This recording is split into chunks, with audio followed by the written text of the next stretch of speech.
Dude, why does it all sound like people are like walking by right when we... Because we got fans, dude. Using the tapa and the fa for what it's meant to. You know, this tapa has been supporting our family for generations, and now Passed on, it's supporting us. it supports us for the show. What's up, everybody? This is Kamea, And this is Ali. and you are watching episode 9 of Brothers, Business, and Barbells. So I wanna know what's will you be my lady? Will you be my girl? My sweet tahini, I'll give you love. Rock, show me what you got. Show me what you got. Rock,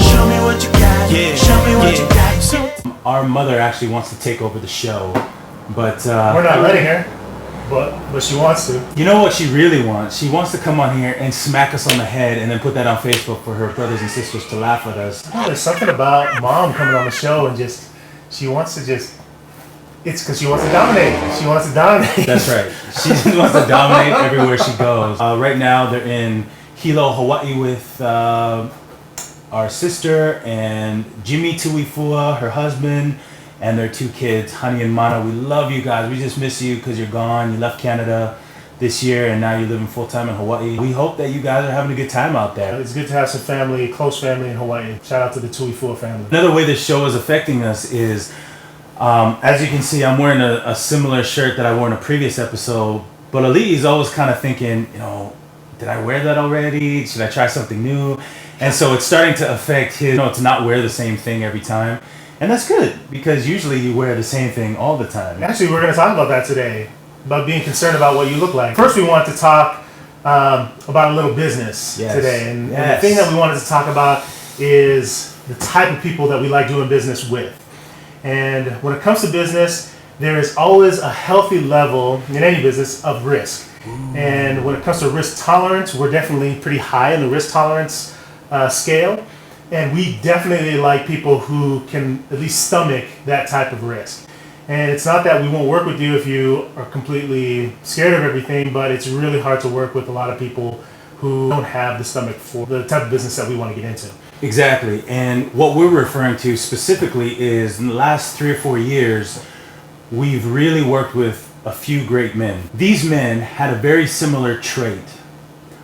They all were able to have a good attitude and have positivity while at the same time jumping into a risky situation. And it's super important because when things don't work out, they're the only ones that had a good attitude about it. And everybody else is running, screaming, blaming, being the biggest victim, whatever it was. One of the guys that we worked with, he had a specific word that he liked to use called equanimity. You were able to maintain a level head, whether it was a time of great excitement, happiness, elation, success, or when things are really bad. But we use it quite often to kind of remind ourselves how we need to be level-headed no matter if we're successful or if we're failing. Especially with this rise in entrepreneurship, part of that is you got to toughen up. Too many of you think you're going out of business tomorrow because you make one mistake, because things didn't work out the first time.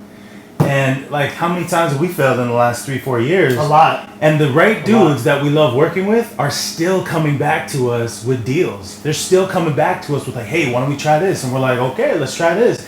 And that kind of positivity and optimism is the only way you're going to win. If you get crippled by every mistake that's made and every bad thing that happens, you might as well go look for something that's for sure. We've weeded out a lot of the relationships that we've been in the past because the only ones that come back are the ones that are saying, okay, if that didn't work, let's try something else. Let's try to find money somewhere else. Let's try a different type of approach. Let's look at it from this angle. Let's try to engage these people. So they've come to us with a lot of solutions as opposed to coming to us and saying, hey, this is the worst idea. We're so angry. We're demanding this. It's time for lawsuits. It's time to do everything that we can to hurt the other person. You have to know yourself. Don't jump into things if you're not ready for it, but certainly don't be that guy who pump fakes and says, oh, I'm ready to do business with you guys, and then complains the whole way if things don't work out, and complains that things didn't happen the way you thought it would. I think it's good.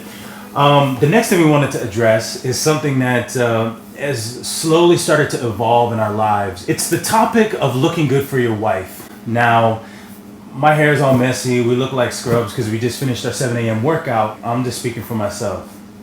When we had our 4 children, I fell into the trap of something called empathetic weight gain, which is another way of saying I just got fat because I thought this was my this is my opportunity to eat whatever I want because my wife's hungry too. And I gained a lot of weight during that time. And so we had our 4 kids, and then something kind of changed within me where I wanted to get back on track. I wanted to actually like look better for my wife. And it's not because she wouldn't have loved me, hanging out in my sweatpants, looking fat on the couch. It's because I genuinely wanted to just look better. I think there's a healthy dose of that men need to have for their wives. We all know what it's like when we're single to dress ourselves up to try to keep ourselves because you on the prowl, right? Absolutely. You're thirsty, all the time, you all the time, gotta right? look good. But after, it takes something like really deep down inside. Yes. After you get married and are committed to that one person, to make sure that you're looking, presentable, good, respectable. Now, I think what it's been for me, I had 3 kids, and I definitely went through the same type of empathetic weight gain when my wife was pregnant, and she had twins first. So, Man, you know what happened? I was super empathetic. When she looks at me now, I feel like I have a desire to look good for her. So when she introduces me to her friends, that she's proud of me. That she looks at me with that respect, saying, this is my husband. And he takes care of himself. Yeah. And he doesn't look like a bum.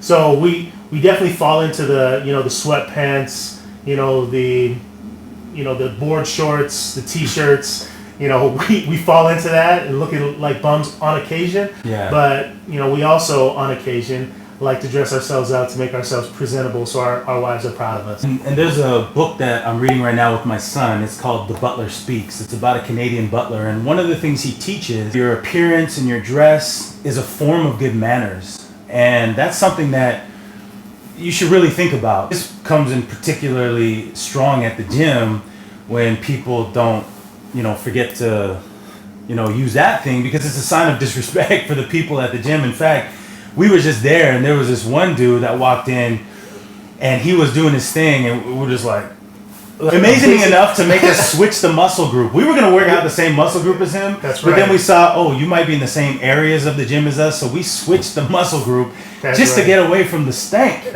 I really like the idea of acknowledging that you can say that you don't care about what anybody thinks. You can go to work and be all sweaty or be I'm just being real. Yeah, I'm just being myself. And you know what?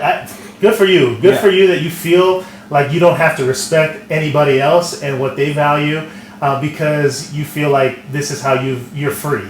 But at the same time, when you go to places, people disrespect you because you're not doing those little things that show good manners. Yeah. Which is, and it's all it takes is one swipe, and you're good. You got to be respectful to people that are around you. They try to enjoy themselves and have a good experience at the gym too. Like we enjoy going to the gym, except for when we're around people that so stinky that we have to change muscle groups. Think about that, fellas. When you get married, you're gonna fall into this temptation or this trap that, now I'm connected with this woman, she's stuck with me and she has to love me unconditional.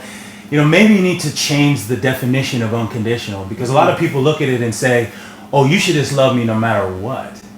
Instead of going, there will be no conditions on what I will do to make you happy. And part of that is how you appear. Right. Like when your wife is proud of you, when your wife is like happy to introduce you because you don't look like a complete slob. My wife loves it when I shave and I get dressed up on Sunday and I try to look good. And, try to do that more for your wife because it'll make a huge difference in our relationship. I saw it after we had our kids and I started tightening up a little bit. It makes a difference in your relationship. One thing that I actually appreciated about my sister-in-law, his wife, she always dresses up nice, but the whole family, she starts dressing up the whole family, and everybody looks so sharp, so fresh, so clean. My wife does the same thing with our kids. We like matching. That's kind of our thing. There's nothing better than having kids that respect themselves, that Dress nice, are concerned about how they look. But anyway, what we're saying is that we love it when mothers and fathers dress up their kids nice. you know, that again is a sign of good manners, and it impacts us because we look at it and go, man, we can't let our kids walk out the house without combing their hair. I mean, at least brush your teeth. I mean, that would be a step up sometime. You know, I got mad respect for people, especially Tongans with the hair we got. When you comb it to the side, I got even more respect for you because I know how hard that is sometimes to, you know, get that barbed wire to the side. Keep it fresh, keep it real when it comes to your relationship, and make sure that you look good. So the last thing we wanted to talk about was being friendly at the gym. On occasion, we're starting to build relationships with the people that we go to the gym with.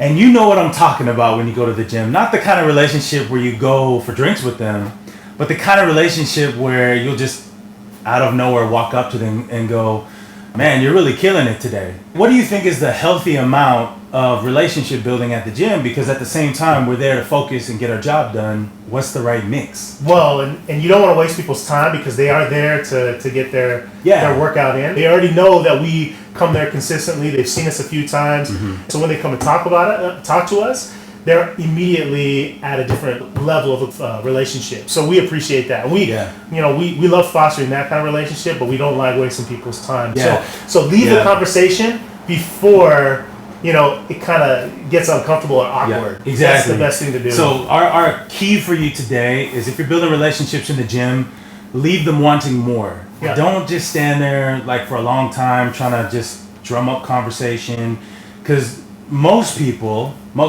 go to the gym to just do their workout and go home. They ain't trying to like find drinking buddies. They're not trying to like date people there. Most people aren't. Some people are. So if that's you, it's all good, man. Do your thing. That's our show. We hope you guys enjoyed it. Just real quick, the best memes are the Kermit the Frog one, Harambe, and anything from Dakan on IG. Yeah, that's right. Dakan. Man, shout out to Dakan. I think is he Canadian? I don't know, but his stuff is funny. You've watched episode 9 of Brothers, Business and Barbells.